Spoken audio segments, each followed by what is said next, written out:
tardes a todos y todas. Les doy la más cordial bienvenida a este webinario donde estaremos teniendo un conversatorio acerca del informe de la actualización mundial sobre el SIDA al año 2020 que hemos lanzado recién este lunes pasado, 6 de julio.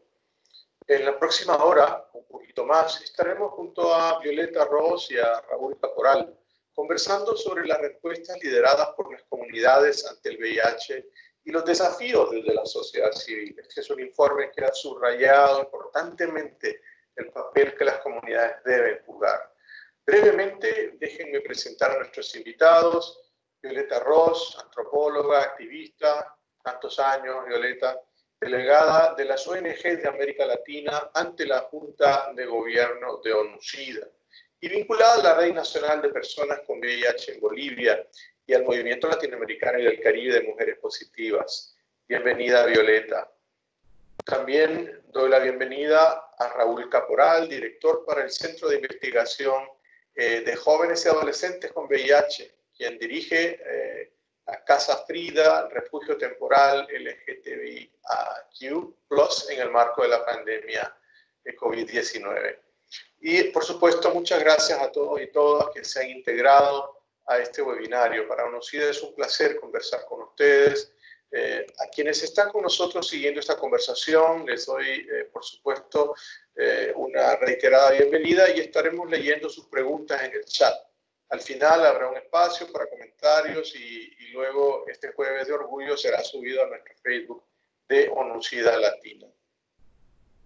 Comenzaré la conversación presentando entonces los datos sobre el reporte mundial de ONU-SIDA sobre el 2020 y nuestra presentación debería estar ya siendo compartida.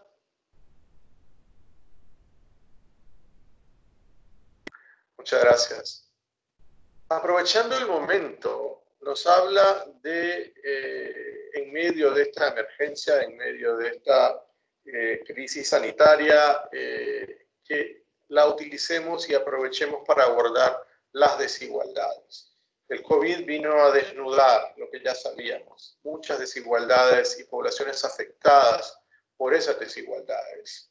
Siguiente, la pandemia de SIDA continúa siendo una crisis global, agravada por las desigualdades, como lo decía, aunque hay sorprendentes historias de éxito en la respuesta mundial.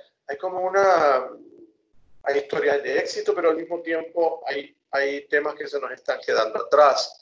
El avance entre regiones y entre países se ve reflejado y mostrando las determinantes sociales y cómo ellas han influido. Esa falta de acceso a educación, falta de acceso a trabajo, falta o la violencia de género han sido elementos que han propiciado en los países donde se escenifica pues un incremento. También es a causa de esas desigualdades que no alcanzaremos los objetivos establecidos en el 2020. Creo que ese es un punto de partida de esta actualización. No vamos a alcanzar los objetivos que nos propusimos para 2020 y eso lo sabíamos desde antes de que hubiera COVID. También la inequidad de género continúa negando a mujeres y niñas la habilidad de tomar decisiones sobre su salud. En nuestra región, el estigma, la discriminación a mujeres trans, a miembros de poblaciones como hombres que tienen sexo con hombres, trabajadoras sexuales, continúan poniendo barreras para que estas personas accedan a servicios de prevención y tratamiento. También quiero decir que es importante reconocer que la preparación de estas estimaciones y el monitoreo mundial se vio, por supuesto, afectado a la hora de la recolección de datos por el tema de COVID. O sea que este informe deberá ser actualizado a medida recibamos los datos finales de los países que aún quedaron pendientes. Continuamos. Como mencionado anteriormente, ¿qué significa que no hayamos alcanzado las metas de acción acelerada? Pues vean ustedes ahí mismo, entre 2015 y 2020 hubieron 3,5 millones de nuevas infecciones adicionales a las que hubiéramos tenido si hubiéramos alcanzado las metas. Esto ya nos pone a nosotros en una desventaja importante. Y también en la gráfica a la derecha vemos que hubo un exceso o se puede decir 820.000 muertes adicionales globalmente en el mismo periodo. No logramos pues llegar al punto propuesto, que era mucho más abajo. En la siguiente vemos cómo esa tendencia en América Latina, muchos de ustedes recordarán cuando he hablado de los informes en el pasado, que teníamos una aplanada la curva sobre nuevas infecciones de VIH. Este año vemos como de 2010 a 2020 encontramos un incremento del 21% de nuevas infecciones. Es decir, estamos como volviendo a un punto en el cual estuvimos hace ya muchos años. Sí, una reducción leve de la mortalidad, el tratamiento que se está entregando está salvando vidas, pero es en una proporción bastante modesta, diría yo. Sigamos adelante. En esta gráfica nuevamente nos encontramos con que el grueso de las infecciones en América Latina, el 44% se encuentra en hombres gay y otros hombres que tienen sexo con otros hombres. También tenemos en la población trans un 6%. Y hay también los clientes de trabajadoras sexuales y compañeros de trabajadores de todas las poblaciones clave que nos dan un 22% para un total de 77% de acuerdo a lo reportado hasta diciembre del año pasado. Sigamos. Veamos las cascadas y las pruebas de tratamiento. Vean ustedes en color verde la cascada global, 81, 67, 59. Todavía nos falta para ese 90, 90, 90 que nos habíamos propuesto. En color rojo, vean a América Latina, 77, 60, 53. Incluso la supresión viral está apenas por encima del 50%. Necesitamos elevar todos estos números. Ciertamente, si lo vemos de otra manera, esta gráfica, más o menos un cuarto de las personas que viven con VIH en América Latina no tiene una prueba, y por lo tanto tenemos un 40% de ellas que no están en tratamiento. Sigamos. Esta gráfica no es para que la podamos leer, sino que para que es una especie de semáforo, ¿no? Verde, amarillo y rojo. Hay, si bien es cierto, algunos elementos importantes en color verde, algunas aprobaciones de políticas públicas que se pueden considerar positivas dentro de la perspectiva de marcos legales, pero los altos niveles de estigma, discriminación y violencia de género siguen evitando que las poblaciones se afecten a los servicios de salud. Va a ser importante trabajar en la reforma de leyes y políticas que no solo protejan a las poblaciones afectadas, sino que en algunas de estas leyes que hay que anular, más bien promueve un poco el tema de estigma y discriminación. Hay 7 países en la región que tienen alguna figura punitiva hacia el trabajo sexual todavía. Felizmente, ningún país en la región tiene como castigo las relaciones entre personas del mismo sexo con prisión o muerte, como todavía sí sucede en otras latitudes. Sigamos. Siguiente. El punto quizás que yo podría decir es más positivo de todo el informe sobre la región de América Latina es lo que es la cantidad de recursos que se propuso deberían estar disponibles para 2020 de fondos nacionales y se alcanzó el 96% hacia finales de 2019.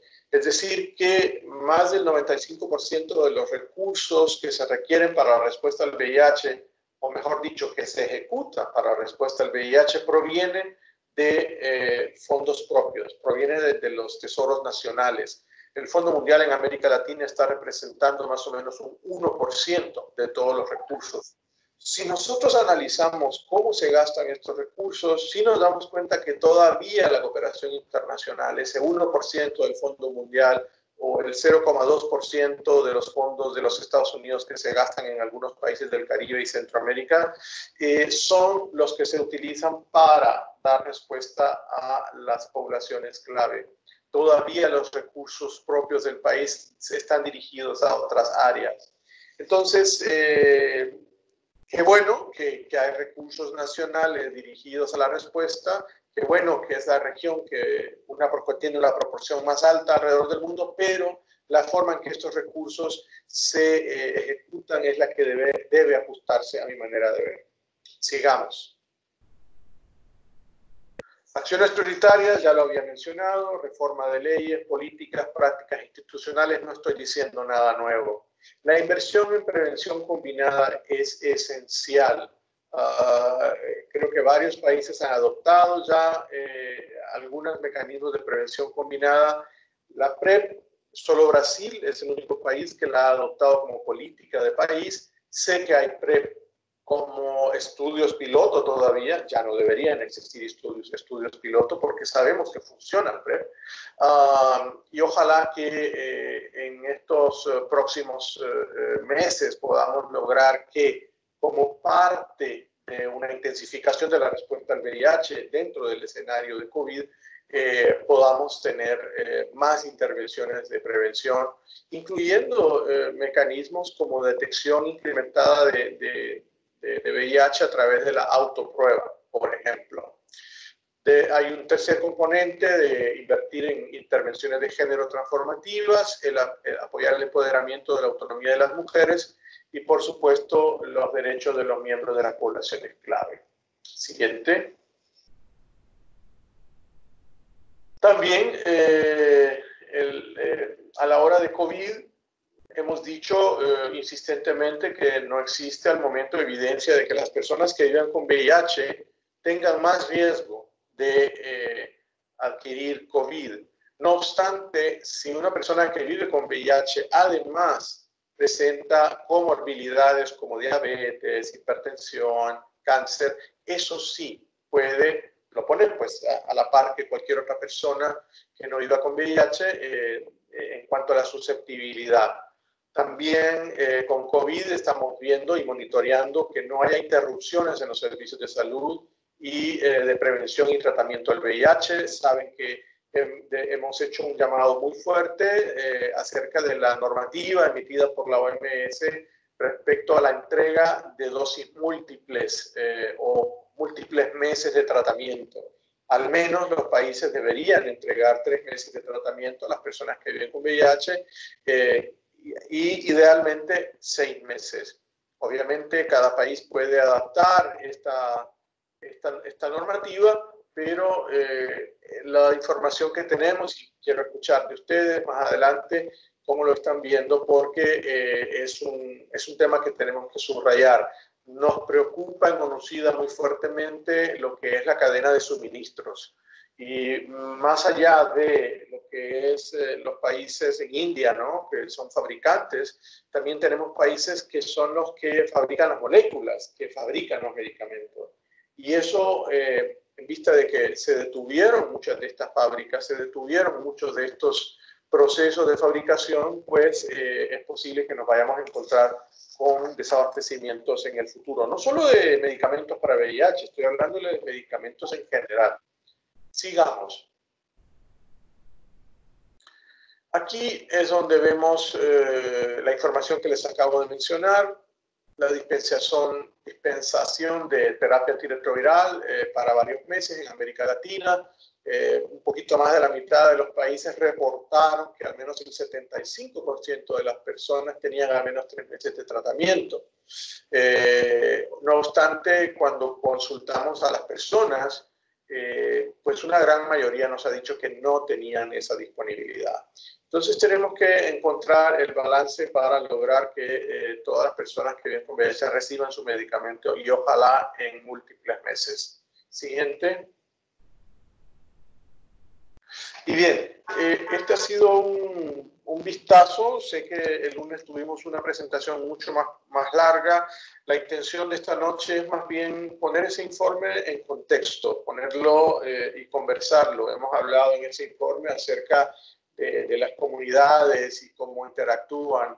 Hemos hablado de la importancia de proteger a las mujeres, y en ese sentido quiero invitar a Violeta Ross, quien nos conversará sobre las mujeres y el VIH, la respuesta de las organizaciones de la sociedad civil. Y por supuesto, Violeta, te invito a comentar también desde la perspectiva del informe. Yo sé que estuviste en el lanzamiento global y tuviste algunas palabras allí. Así que bienvenida, Violeta, una vez más. Muchas gracias, un gusto realmente estar acá. No sé si pueden ir poniendo la presentación. Mientras la ponen, yo quería justamente enfatizar primero en este tema de los recursos propios que tienen los países. Yo creo que esta información era antes de COVID, porque después de COVID, América Latina, sinceramente, no sé en qué estado va a quedar.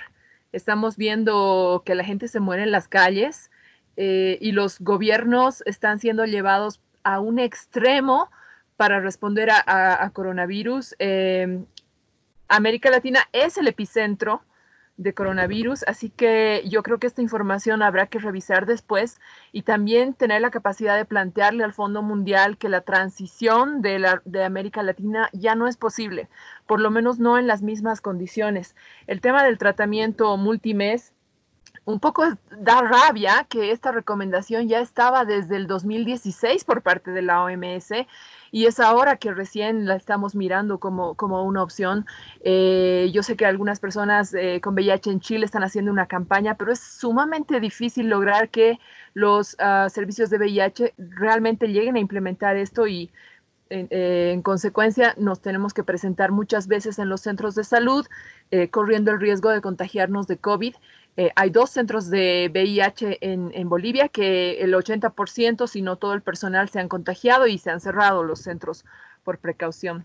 Y también esto del retraso, César, yo realmente te agradezco que hayas mencionado el tema de la compra oportuna de medicamentos, porque ya en febrero la OPS le había advertido a los jefes de programa de tuberculosis que hagan unas compras de manera oportuna porque se venía el peligro de un desabastecimiento por los problemas en China, el productor del ingrediente activo, y en India el productor de los genéricos, pero no se vio mucho que se hablaba de esto en VIH, así que yo creo que ahí vamos a tener un problema. Sabemos que el Fondo Estratégico siempre se demora bastante, pero ahora con estos problemas de cancelación de vuelos internacionales y problemas que hay en la China, India y etcétera, yo no sé cómo va a estar la situación. Es un tema que deberíamos priorizar. Pienso que una alianza entre ONU-SIDA y la OPS es bien importante y yo, por supuesto, las comunidades. Eso sobre los puntos estos que mencionaste ahora, y en el lanzamiento mundial yo hablé de América Latina, dije que América Latina no puede quedarse atrás porque se está quedando atrás, ya se estaba quedando atrás antes del coronavirus y ahora el coronavirus nos empuja aún más atrás. Y esa es una preocupación grande. Esta calificación de países de ingresos medios hay que dejarla entre comillas porque yo creo que vamos a llegar a una pobreza en muchos lugares más de la que ya existía en la región, que se desconocía, que es un mito, que tenemos mucha capacidad, pero nosotros somos los que estamos viviendo esta falta de acceso a la salud. Ahora voy a hablar solamente del tema de las mujeres. Me gusta mucho lo que me han pedido comentar acá. Respuestas lideradas por las comunidades, especialmente viendo qué hacemos las mujeres respecto al VIH. Es bien importante en esta región donde, como dijiste, por los números no se vería que las mujeres son el grupo más afectado, como sí se ve en África subsahariana. La próxima, por favor. Entonces yo me hacía la pregunta, ¿qué estamos haciendo las mujeres para responder al VIH? Y tuve que añadir al coronavirus también. Y la respuesta es que estamos haciendo mucho y a veces con poco o con nada. El apoyo financiero a las mujeres es realmente mínimo y hay algunas personas participando en esta reunión que pueden dar testimonio de eso. Estamos haciendo una serie de cosas, desde responder a la violencia, participar en comités científicos de política, salud sexual reproductiva, etcétera. Sería realmente un desafío muy grande presentar un resumen de las iniciativas lideradas por organizaciones de mujeres de la región. Me disculpo con las organizaciones a las cuales no voy a mencionar en esta presentación, solamente escogí 2 ejemplos que conozco bien, pero hay muchas organizaciones que están haciendo un trabajo muy importante y es muy importante que ONUCIDA ponga este tema porque esto se habló en la última junta, se conformó el grupo de trabajo de respuestas lideradas por la comunidad en base a una declaración política, la declaración política de 2016, donde se habla que el 30% de los recursos deben ir a organizaciones lideradas por la comunidad. Bueno, el 30% de los servicios tiene que estar en organizaciones de la comunidad con el 6% de presupuesto. Por supuesto, no hemos cumplido esta meta que estaba en la declaración política de 2016 y por eso la Junta ha conformado este grupo de trabajo que recién se ha analizado en la Junta que ha pasado hace 2 semanas. La próxima, por favor. Bueno, yo solamente para dar un poco de ejemplos de lo que venían haciendo las organizaciones de mujeres desde mucho antes de esta crisis sanitaria por causa de COVID, ahí puse el tema de violencia que está muy vinculado a VIH. Lamentablemente el informe global menciona nuevamente que hay 243 millones de mujeres y niñas entre los 15 y 49 años que han experimentado algún tipo de violencia sexual o física en los últimos 12 meses. Soy una de esas mujeres. Sé que muchas de las compañeras que están en riesgo de adquirir VIH o que viven con VIH están en situaciones similares. La violencia genera VIH y viceversa. Yo puse aquí la foto de un grupo que se llaman las Vecinas de Moreno en Argentina. Y ellas se han organizado de manera muy simpática. Ellas, viendo la cantidad de violencia que había, ellas van a ver a sus vecinas y van a verificar que no hay violencia. Y si hay un hecho de violencia, acompañan a la mujer, defienden a la mujer y ayudan también con el tema de los niños, la custodia, la educación. Es uno de los ejemplos que hay en temas de violencia. Hay bastantes cosas muy lindas donde las mujeres toman las riendas para responder a la violencia porque sabemos que la policía posterga y a veces no hay ninguna respuesta. La próxima, por favor. Y bueno, también puse acá una foto de una sesión que fue anteayer o ayer, creo, en la zona de trabajo de mujeres de la conferencia virtual. La pregunta dice, ¿dónde está el dinero para las organizaciones que trabajan en la defensa de los derechos de las mujeres, ¿no? Y esto era organizado por igual activistas a nivel mundial. Este tipo de cosas estamos haciendo las mujeres, no solamente viendo, digamos, el tema específico de los recursos, sino también participando en comités científicos. La OMS ahora está actualizando sus guías para el tema de cáncer cervical en mujeres con VIH, estamos respondiendo a la vulnerabilidad. Con el tema del cáncer, de cáncer cervicuterino, tenía que estar en la junta que pasó recién, pero por causa de este formato virtual se postergó a diciembre. Y es una mala noticia que hay 118 millones de mujeres vacunadas, pero solamente 1.4 millones de estas mujeres están en los países de ingresos medios. Esto está en el informe que ONUCIDA acaba de lanzar. La próxima, por favor. Bueno, y también acá puse un ejemplo del cual vine a saber últimamente cuando estaba redactando una intervención para justamente la Junta de ONUCIDA, que es Red Trasex, la red de trabajadoras sexuales de América Latina y el Caribe. Y bueno, veo que está en el webinario Elena y quizás ella puede dar mayores ejemplos. Respondiendo a una situación tan complicada como es el hambre, la situación de no poder trabajar de muchas compañeras trabajadoras sexuales y entonces, ¿qué hacer al respecto?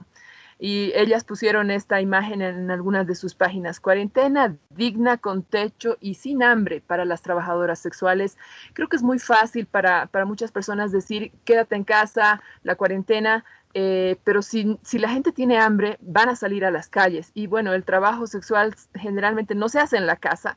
Entonces yo creo que ha sido una situación muy extrema y lo que ella decía en una reunión fue que las trabajadoras sexuales han sido empujadas al extremo por las restricciones de la cuarentena, de tal manera que ellas solas se han organizado en 3 meses, han juntado más de 10,000 bolsas de alimentos en por lo menos 11 países y Elena me decía que tal vez era más que eso, que al final no sé si han podido contabilizar todo el apoyo que han hecho. ¿Cómo lo han hecho? Han reprogramado, han pedido reprogramación de los pocos recursos que tienen, de los pocos donantes que están dispuestos a financiar a trabajadoras sexuales y han generado nuevos recursos pidiendo, por ejemplo, en cada país, haciendo como unas especies de llamadas, teletón, qué sé yo, pedidos voluntarios y con esto han podido avanzar.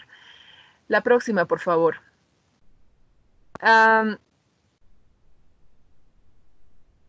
Bueno, ahí están unas fotos que tengo entendido que son de República Dominicana.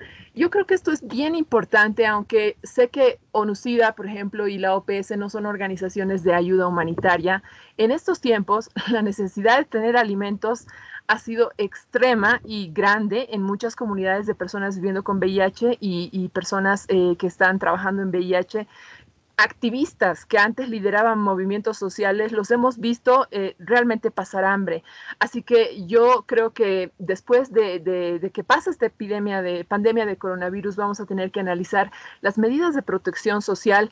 No han sido inclusivas necesariamente de los grupos con los cuales trabajamos. Las mujeres se han beneficiado muchas veces en función de los hijos solamente. Por ejemplo, en Bolivia han sido las primeras beneficiadas, pero no hay programas de protección social para las trabajadoras sexuales, por ejemplo, ni para las mujeres con VIH. Lo mismo se podría decir de las mujeres trans, por supuesto. La próxima. Y bueno, también voy a dar el ejemplo del movimiento latinoamericano y de mujeres y del Caribe de mujeres positivas, del cual soy parte. Yo soy la referente en Bolivia.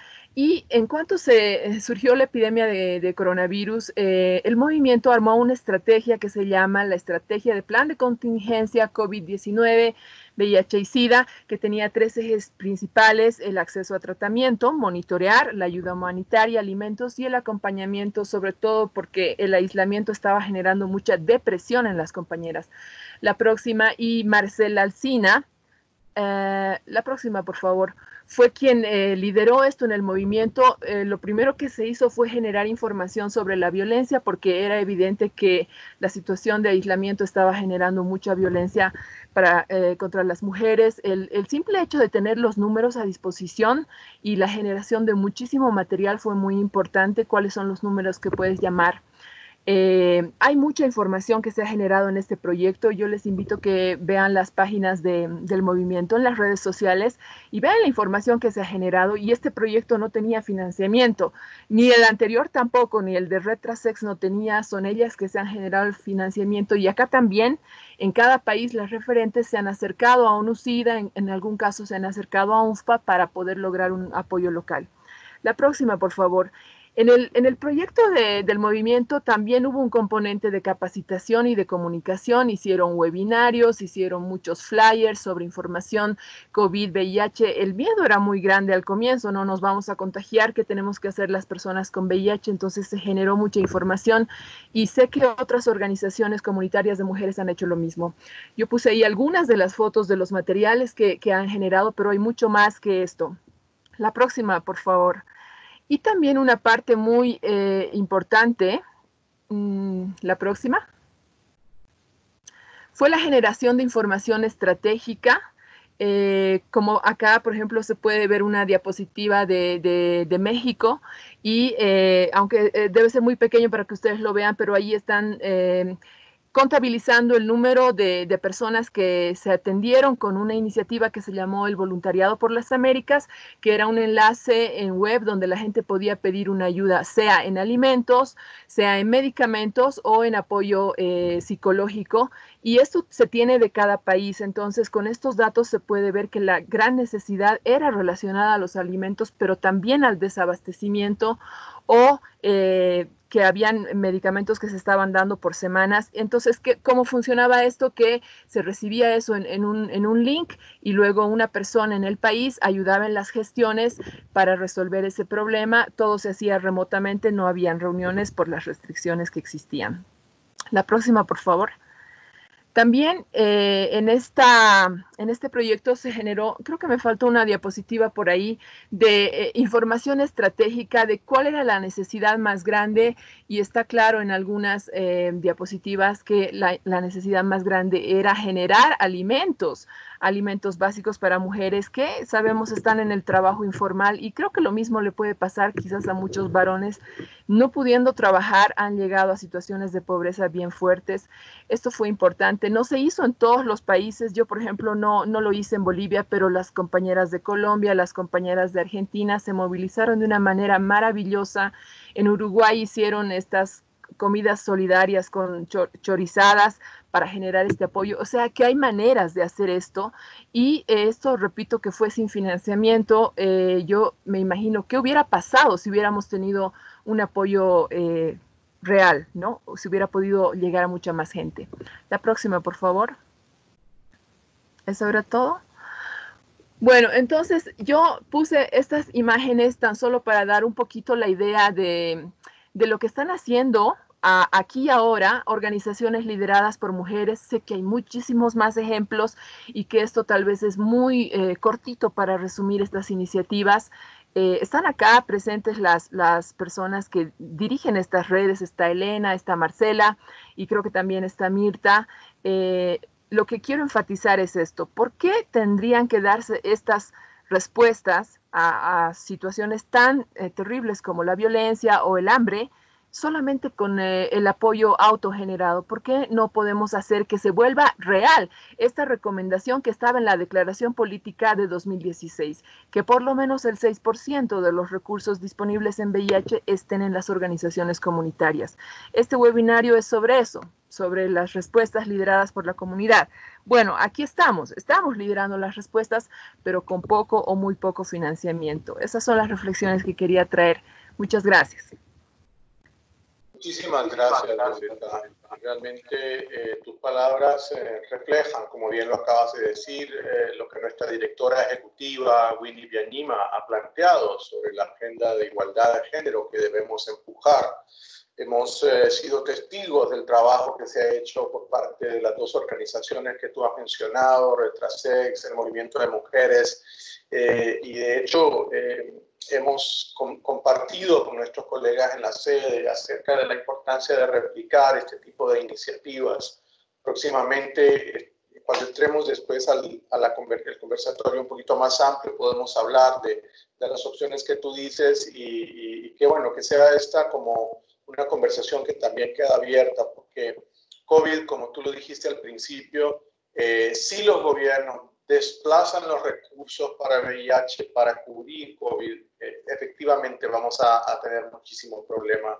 El día de hoy el secretario general de las Naciones Unidas ha lanzado un informe muy importante donde se llama el Policy Brief, y preparado con la CEPAL, con quien muchos de ustedes también trabajan, y nos pronostica 45 millones más de pobres en la región, lo cual realmente va a ser muy, muy difícil. Hemos hablado tanto de un COVID que no sea, o una pandemia como la de COVID que no se ha visto en 100 años. Bueno, la pandemia de 2018 fue seguida por una depresión importante de la economía mundial. Así que esto no ha terminado, esto apenas comienza, y tenemos que encontrar las mejores maneras de que la protección social esté en el centro. Ahora quiero dejar con ustedes a Raúl Caporal, quien traerá la visión de los y las jóvenes en la respuesta al VIH. Gracias, Raúl, por estar con nosotros esta noche. Te cedo la palabra.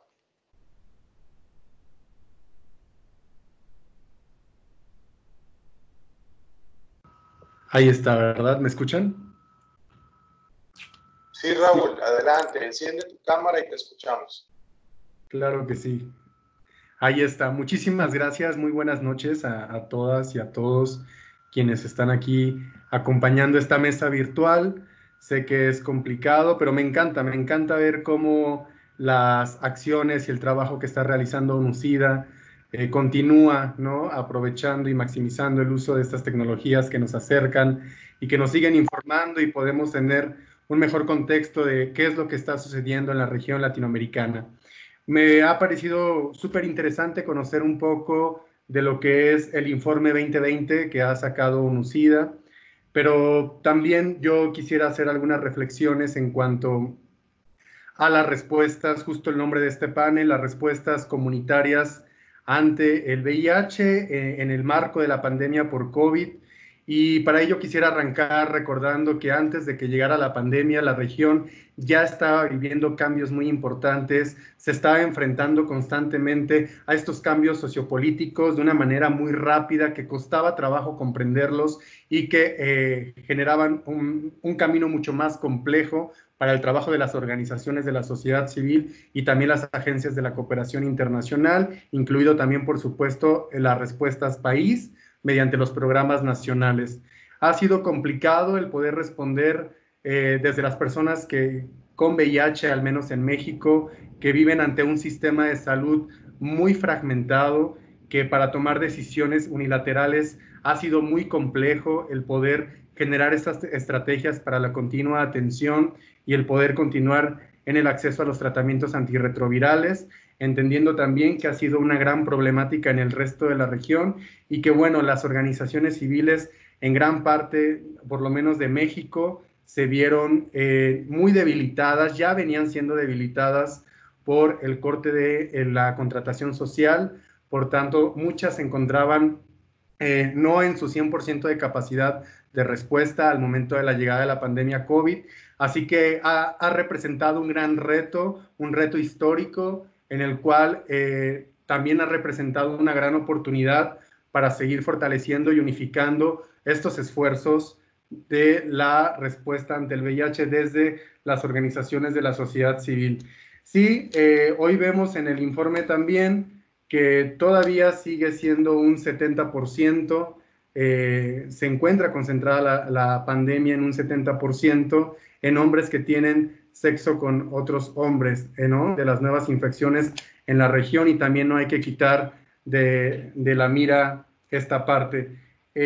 Nosotros y yo aquí concuerdo mucho con nuestra compañera Violeta, en la parte de las urgencias inmediatas que hemos identificado desde las comunidades ha sido en efecto el poder acceder a la vivienda, ¿no? Y el poder a tener una garantía en el acceso a la alimentación. Y esto lo digo desde la experiencia de Casa Frida, un refugio temporal LGBTIQ+, que se encuentra actualmente en la Ciudad de México y que también ha avanzado de la mano de ONUCIDA, puesto que busca responder precisamente a que a partir del paro de actividades económicas en el país, en el marco de la pandemia COVID, muchas personas, especialmente de la comunidad LGBTIQ+, incluyendo también a poblaciones clave, se vieron en la necesidad de salir de sus casas ante el aumento de la violencia, muchas veces basadas en homolesbotransfobia y violencia de género,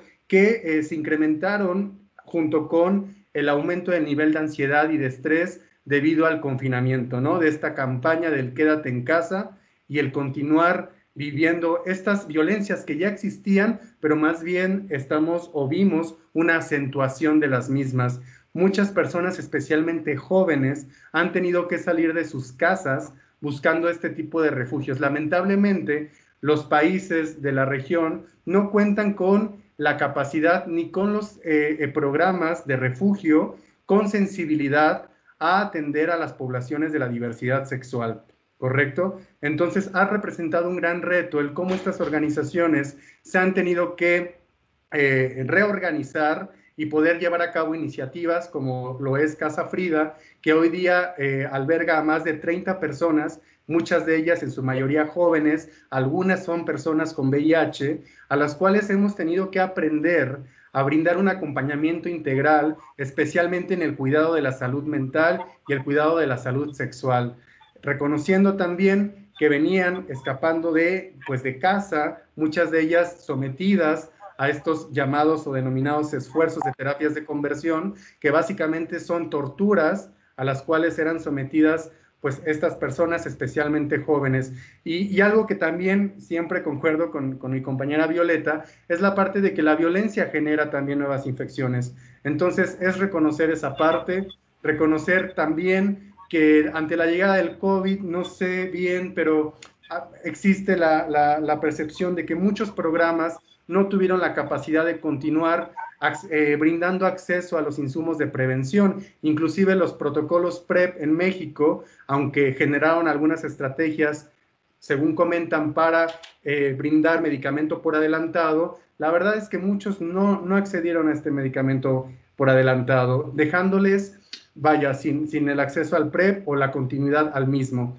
Se entendía, ¿no?, en un discurso hasta cierto punto conservador, en el que decían, bueno, es que estamos en una emergencia sanitaria, estamos ante el COVID, deben de quedarse en casa, distanciamiento social, pero la realidad es que las personas no dejaron de tener relaciones sexuales, y eso es algo que tenemos que tener muy en cuenta, que si no se estuvieron practicando o promoviendo las pruebas de detección a VIH o abriendo las puertas para acceder a los insumos de prevención, podemos ver dentro de los próximos meses un aumento en los nuevos casos detectados cuando regresamos a estas denominadas nuevas normalidades y que las personas comiencen a regresar a los centros comunitarios o a los servicios de salud pública, y pues nos vamos a encontrar con esta realidad.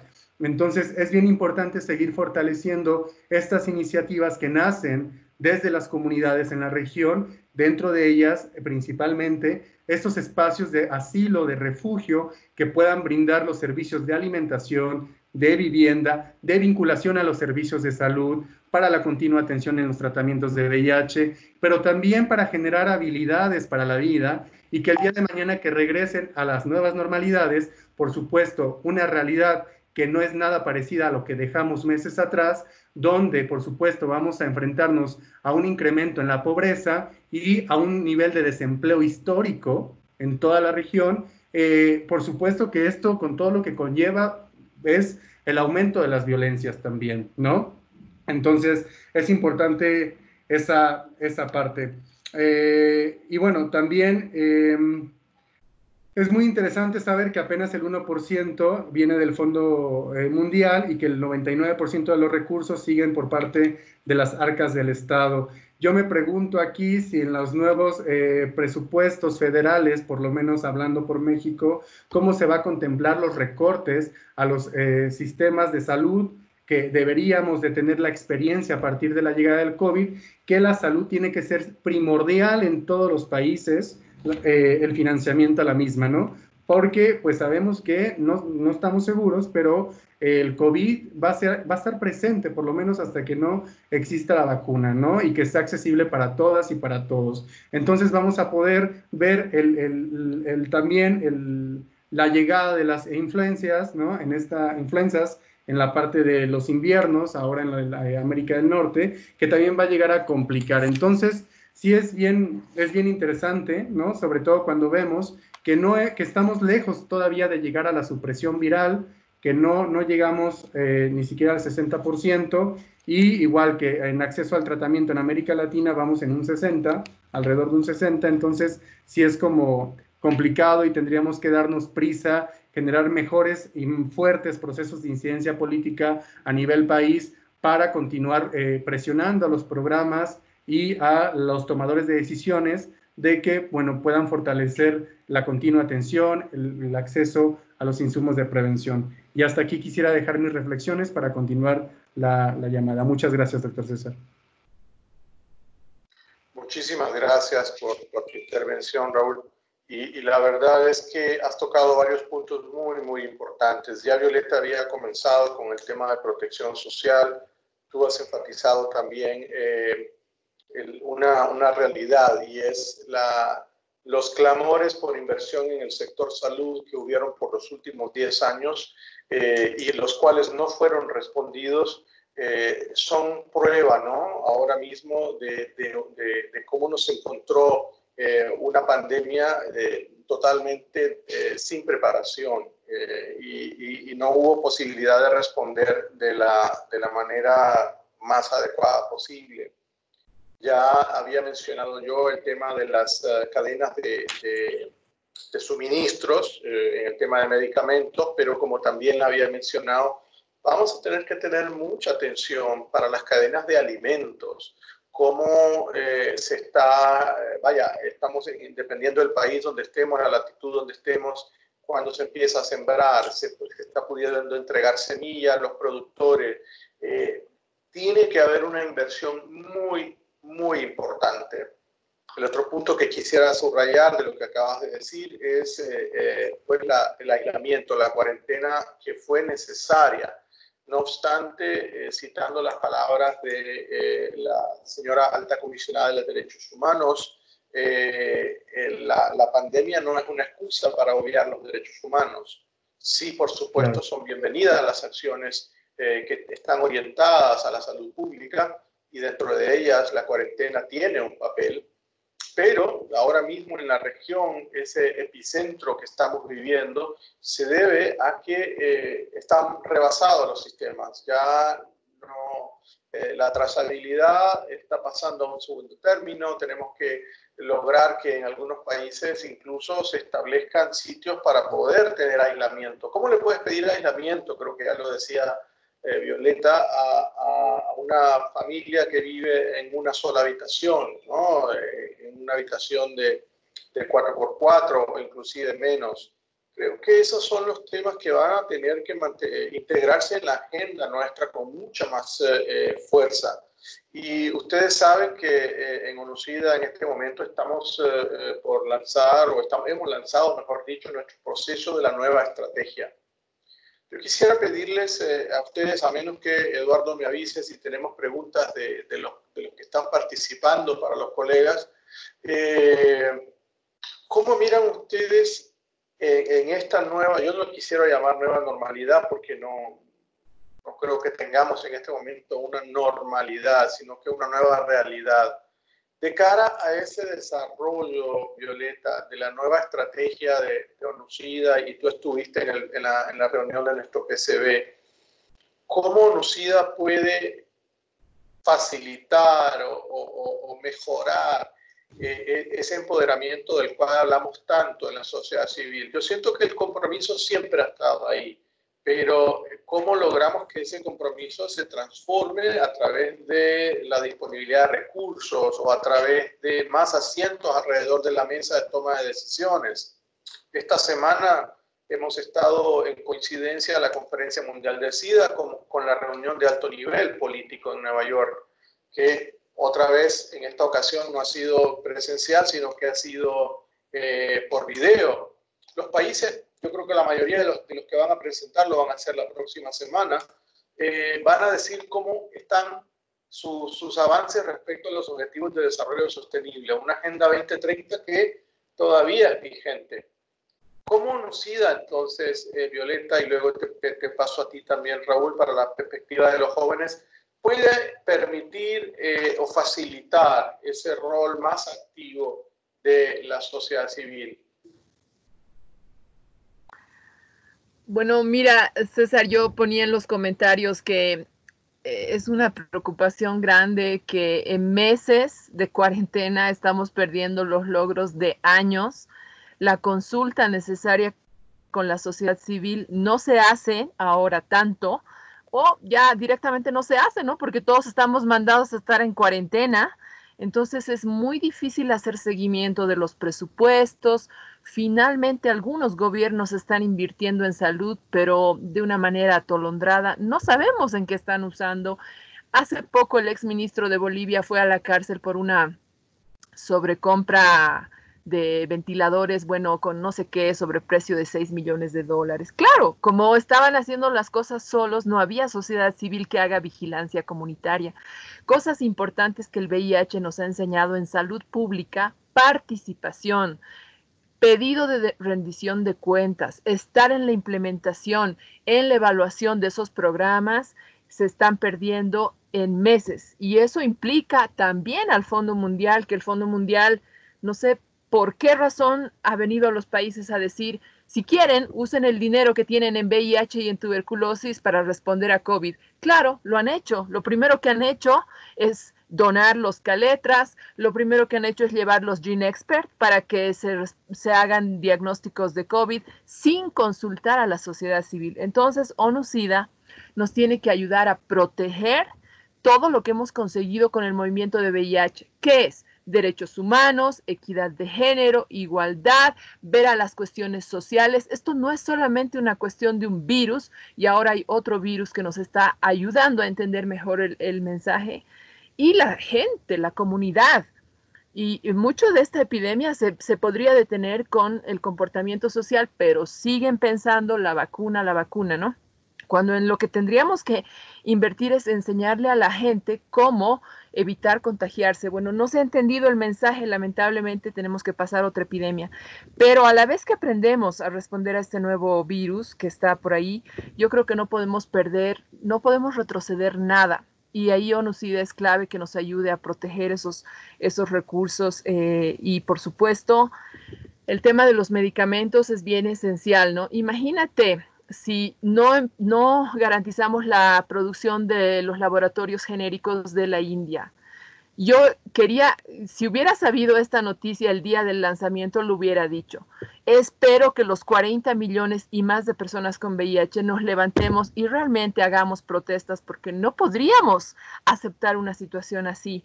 Pero claro, no todos toman medicamentos genéricos, ¿no? Algunos tienen su propia producción, etcétera. Entonces, nuestra salud, nuestra firmeza, nuestra continuidad en la demanda se va a mantener en la medida en que tengamos los medicamentos. Así que nosotros necesitamos que eso se asegure en primer lugar. Después también la protección social y lo que decía sobre la participación cívica, ciudadana, es también muy importante, César. Y cualquier recurso que se pueda apoyar directamente a la gente para hacer estas cosas.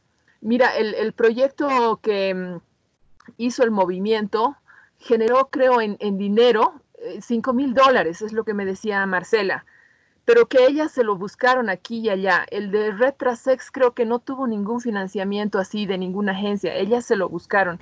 Son dineros pequeños que tuvieron un gran impacto. Entonces yo creo que no es muy difícil conseguir esos dineros pequeños para responder a situaciones particulares, y que debería ser una práctica además, porque ahora la inestabilidad política que hablaba Raúl nos está llevando también a cambios frecuentes de ministro. El ministro no funciona, no responde al coronavirus, lo cambian. Y entonces, ¿quién tiene más estabilidad en los países? Somos nosotros. Nosotros entendemos mejor la salud que los propios ministros, porque ellos no son estables. Y esa inestabilidad política es muy real en toda la región. Eso por ahora. Gracias, Violeta. En breve te doy la palabra a Luis Adrián. Veo que estás levantando la mano. Raúl. Perfecto. Aquí estoy, pero creo que no me veo. Eliminaste el video. Estabas bien. Sí, perdón. Sí, bueno, yo creo que es importante continuar y volver al reconocimiento de la experiencia comunitaria que tenemos las organizaciones de la sociedad civil, las redes de personas con VIH, en la respuesta al VIH, para también articular con los esfuerzos en la respuesta ante la pandemia de COVID. Es que si no somos nosotros, si no somos las organizaciones civiles que ya respondíamos hace más de 35 años ante una pandemia como la del VIH, ¿quiénes más podrían seguir desde sociedad civil sumando estos esfuerzos, articulando estas batallas para seguir dando respuesta? Y acabo de ver un comentario del cual comparto mucho, que es, no queremos, de Marcela Alsina, no queremos una nueva normalidad que mantenga las desigualdades sociales. Es que es una realidad que ha acontecido. A la llegada de la pandemia COVID, logramos ver la exposición de las brechas tan grandes de desigualdad a las que ya nos enfrentábamos, que muchas veces ya sabíamos que estaban presentes, que ya buscábamos responder a ellas, pero es que se encrudecieron. Hemos visto la forma más cruda de las desigualdades y de los procesos de corrupción también en las respuestas y en las compras de los medicamentos y como tal de los sistemas de salud de gran parte de la región latinoamericana. No me atrevo a decir países, pero sí de gran parte de la región latinoamericana. Así que es momento de parar y voltear nuevamente una vez más a dar el reconocimiento que merecen las organizaciones civiles, y parte de este reconocimiento también es el financiamiento, porque solo así es como van a continuar operando, ¿no? Y hablando por México nuevamente, ¿no? Porque es algo muy importante que ha acontecido, el paro del financiamiento, ¿no? Del corte de los sistemas de contratación social, siendo México un país clave, un país modelo en temas de contratación social en la respuesta al VIH, que desde hace 2 años no la vemos. Entonces sí es bien importante tomar en cuenta esa parte también. Gracias. Muchísimas gracias, Raúl. Quiero dar la palabra a nuestro buen amigo Quirós. No sé si le puedes abrir el micrófono, Eduardo. ¿Qué tal, César? Buenas noches a todos y a todas. No sé si me escucho. Luis Adrián, te escuchamos muy bien. Si quieres encender la cámara, adelante. Dicen, aunque estoy medio desnudo. No te preocupes, que si estás en baños menores, no, ¿eh? Sí, ¿verdad? Bueno, yo creo que es sumamente importante lo que ha mencionado Raúl y lo que ha mencionado Violeta. Y yo creo que también es cómo hacemos para reactivarlos con las giras locales, cómo por países, porque, y yo voy a contar la experiencia que hemos tenido en México, que le hemos pasado en esta cuarta transformación muy compleja. Tú has sido testigo de alguna manera, César, esta polaridad que hemos tenido entre los buenos y los malos, en ese problema de desabasto que empezó desde el año pasado en la forma nueva de que se hicieron las compras, y que hoy en día sigue afectando por la inexperiencia de los que no sabían comprar. Pero ojo, también se avanzó mucho porque logramos hoy en día tener ya la gratuidad al 100% para la hepatitis C, el acceso universal. Tenemos buenos tratamientos de verdad, yo creo que con una negociación de precios nunca antes vista en el país y creo que en la región, se logró abaratar de tal manera que hoy la primera línea son inhibidores de integrasa, y que yo creo que es ahí donde también tendríamos que empezar a ver cómo esta área de oportunidad de COVID nos permite para hacer más incidencia con los CONACYDAS, y si no participamos, empezar a exigir la apertura de estos. Y creo que también nos habla de algo que hemos dejado en la región, que son las activistas en tratamiento. Hace muchos años dejamos de hablar y de incidir en las guías nacionales y por ende en todo el tema de la estructuración del medicamento, de la vigilancia en las compras, y que creo que es algo que tenemos que empezar a retomar. Y perdón por poner el ejemplo de México, pero ahí creo que no hemos cedido nosotros, seguimos estando en estos grupos de expertos donde ya desde marzo nos empezamos a reunir algunos integrantes de la sociedad civil del CONACYDA y hemos estado extremadamente activos para sacar lineamientos, para ir avanzando. Hoy ya se está pensando en qué vamos a hacer para este próximo invierno, se está planeando el tema de inmunizaciones que está también recomendando NUCIDA, y muchas otras cosas, los casos nuevos que sean lo más rápido posible, que creo que es ahí donde tendremos que ser también nosotros mucho más estratégicos, mucho más enfáticos y utilizar de verdad el discurso de COVID para la atención de VIH. Y que si lo ponemos en un marco referencial con otras patologías, creo que somos muy privilegiados porque en otros padecimientos les está yendo no mal, les está yendo hiper mal, porque ni siquiera es visible el tema del VIH. Perdón, el tema de las otras enfermedades. Y hoy creo que la gran eventualidad es de que no ha habido muchos muertos. Los pocos que hay que empezar a realmente a que los gobiernos nos compartan por qué, si fueron por comorbilidades, fueron por edad, para empezar a desarrollar conjuntamente políticas para que no nos peguen. Y coincido contigo que han salido, creo que lo peor en esta pandemia, todos los rezagos sociales, todos los rezagos monetarios que hoy en día vivimos las personas en los países, y que creo que es momento de empezar a ver esta integralidad de la que sí hemos hablado con el VIH. Muchísimas gracias, Luis Adrián, por tus reflexiones. Sé que algunas de ellas son muy propias de tu país, pero rescato este tema de la participación en los mecanismos de toma de decisiones. En el tema del VIH sabemos que lo que fueron las comisiones de SIDA o los grupos temáticos hace muchos años, con la participación de sociedad civil, tuvieron un papel importante. De pronto algún ajuste, pero siempre el tener la presencia de la sociedad civil en ello. Veo que Elena Reinaga también está pidiendo la palabra. Por favor, Elena, adelante.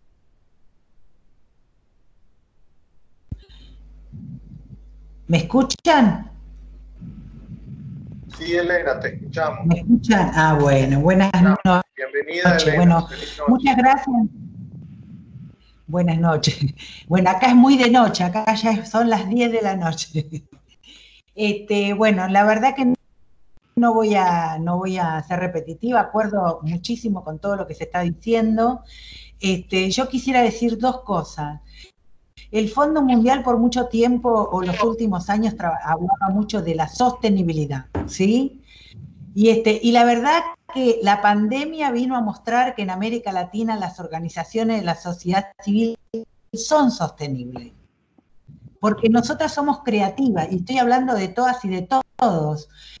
Digo, para dar un ejemplo, el Robert Carr a nosotras nos dejó destinar un muy poquito dinero para que le diéramos a los países para comprar mercadería. Todo lo demás, porque eso fue muy poquito, nada más que para un mes. Todo lo demás, Messi, lo que siguen haciendo hoy las compañeras de las organizaciones de la red latinoamericana, esa fuerza de donaciones, es porque tocan la puerta a los supermercados, bueno, a un montón de... La verdad que la creatividad de mis compañeras es maravillosa, y eso se llama sostenibilidad, ¿sí? Entonces hay un antes y un después del COVID.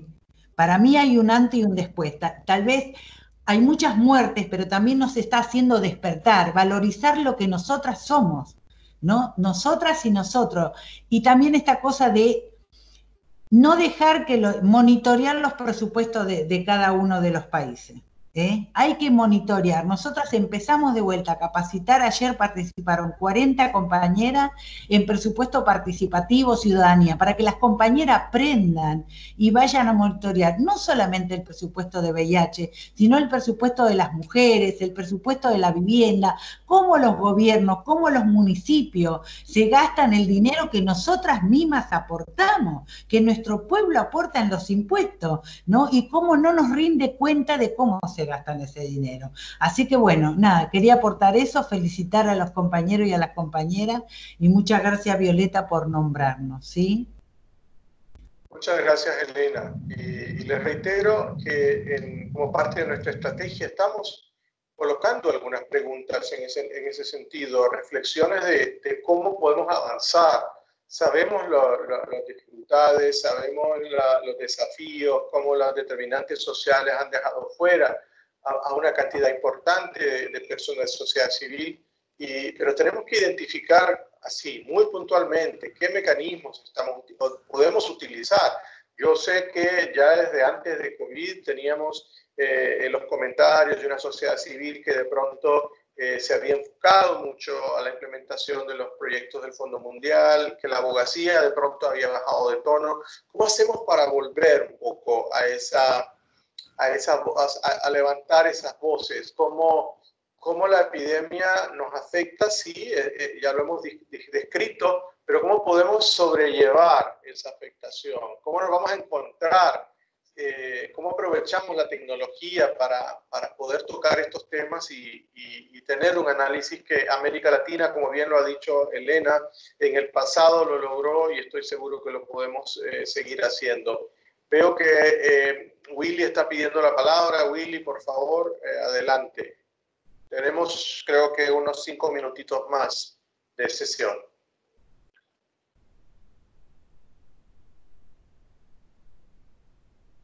¿Willy? Marcela Alsina también está pidiendo. Sí, bueno, si Willy no puede, si el micrófono se le ha caído, pues pido Marcela, por favor, adelante, y volvemos con Willy en un momentito. Gracias. Buenas noches, ¿cómo están todos y todas? Buenas noches, está bien. Gracias. Solamente quería dejar 2 puntos que con esta estrategia que la pudimos llevar adelante en 19 países, vimos una de las falencias más grandes marcadas, y es la desarticulación de los propios programas. Era increíble que un programa de salud no se pudiera juntar ni tener comunicación con un programa de desarrollo social en una crisis tan grande como la que tenemos. Entonces podemos hablar de presupuestos y podemos ir a monitorear presupuestos, pero yo creo que la grieta, ya que se habla tanto, es mucho más profunda en los propios sistemas. Entonces, nosotros nos hemos chocado con una realidad de entender que no se podían comunicar, que ni se conocían. Creo que es un punto también para el GCTH, a pesar de que lo hemos llevado varias veces, es cómo podemos unir a otros actores importantes en la respuesta. Nosotros ahí tenemos un punto, y el segundo punto es que muchos países se comprometieron a la entrega de retrovirales por 3 meses, pero eso no se ha cumplido, incluso en Argentina. O sea, hubo un gran compromiso, pero eso no se está dando. Y el tercer punto es qué va a pasar con el tema de las compras, licitaciones, importaciones, devaluaciones, pobreza de los propios países en los presupuestos, y eso va a traer también un golpe a la compra de retrovirales e insumos, por poner algo básico. Ni hablo de prevención, ni otra. Lo básico, yo creo que esto va a estar golpeando a todos los países de la región y vamos a tener que estar muy alertas. Gracias. Gracias, Marcela. Willy, bienvenido. Creo que tiene cerrado el micrófono, Willy, no te escuchamos. No.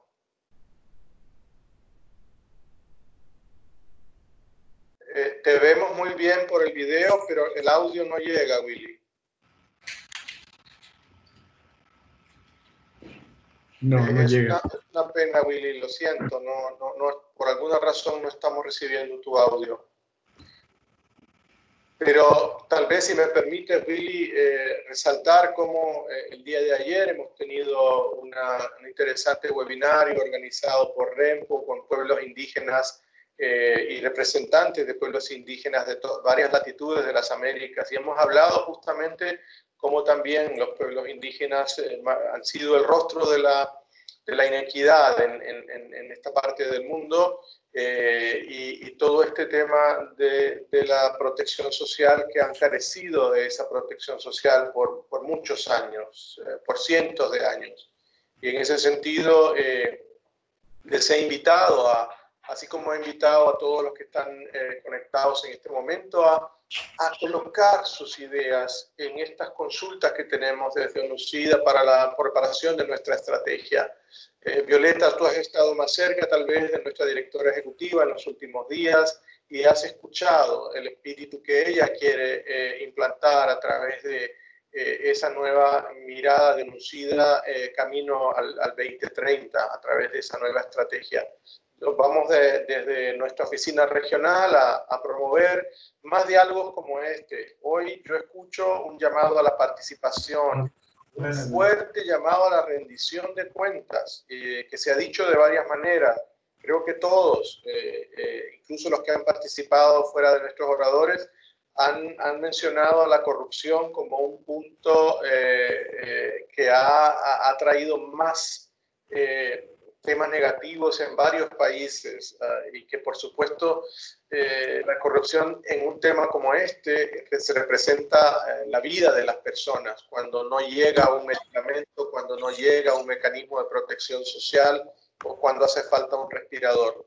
Y por supuesto, Violeta, rescato lo que tú decías de también la importancia de educar a las personas.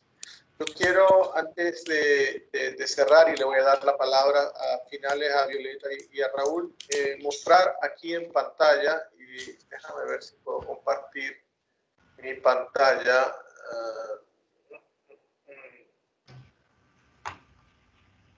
Aquí está. Espero que la puedan ver. En esta dirección está el informe, en aidsinfo.unh.org. Ahí ustedes pueden bajar el informe, lo pueden leer, lo pueden revisar. Y les invito, por favor, a diseminar esta página web, este vínculo. Pero también hay un libro de datos que acompaña el informe. El informe presenta las gráficas, presenta una discusión y un poco de análisis. El libro de datos va mucho más a la especificidad de lo que los países reportan. Así que en ese sentido, decirles que es importante que conozcamos, entendamos muy bien y que podamos, a través de acciones de auditoría social, que es mucho de lo que yo estoy escuchando, podamos alrededor de la misma mesa poder hacer propositivos hacia el futuro. Te doy la palabra, Violeta, antes de cerrar, para que podamos, que nos dejes algunos consejos finales.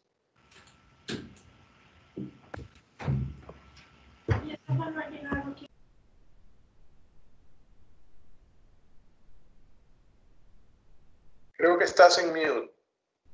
Sí, ahora sí. Agradecer a UNOCIDA por organizar esta reunión. Creo que tenemos que hacer más porque en el chat Alma está pidiendo la palabra y ya creo que no quedamos con tiempo para que escucharle ni a Willy.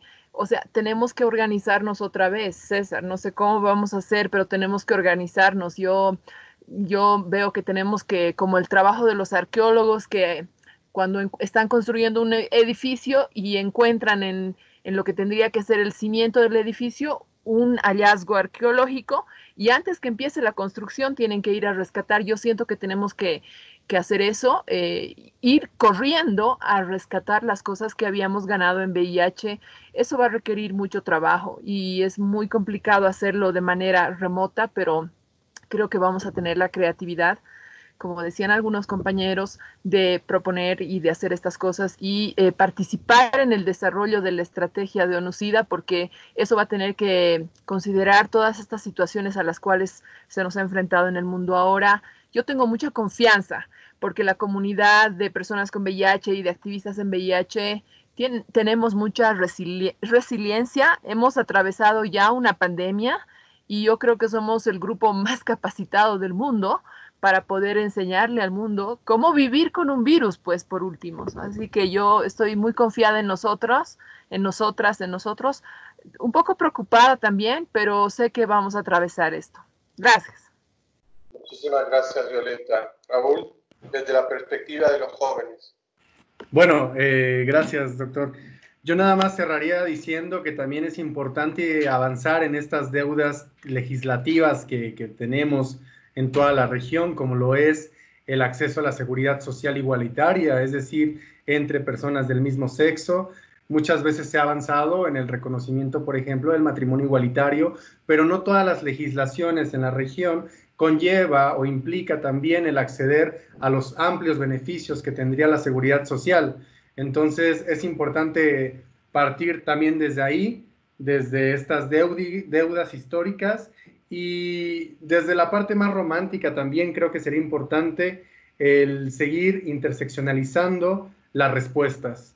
Es que las agendas tienen que trabajar juntas, ¿no? Todos estos movimientos, todas las luchas sociales deben de seguir caminando de la mano para poder hacer frente a este gran reto que hoy nos aclama, que lo tenemos al frente, pero que también es reconocer nuestras amplias capacidades, nuestra gran experiencia comunitaria y poder seguir adelante, no solamente en los objetivos ya trazados con UNOCIDA también, como los 90s, y poder ahora a marchas forzadas continuar en un amplio trabajo que se debe de realizar con todos los retos que eso implica en los próximos años, ¿no?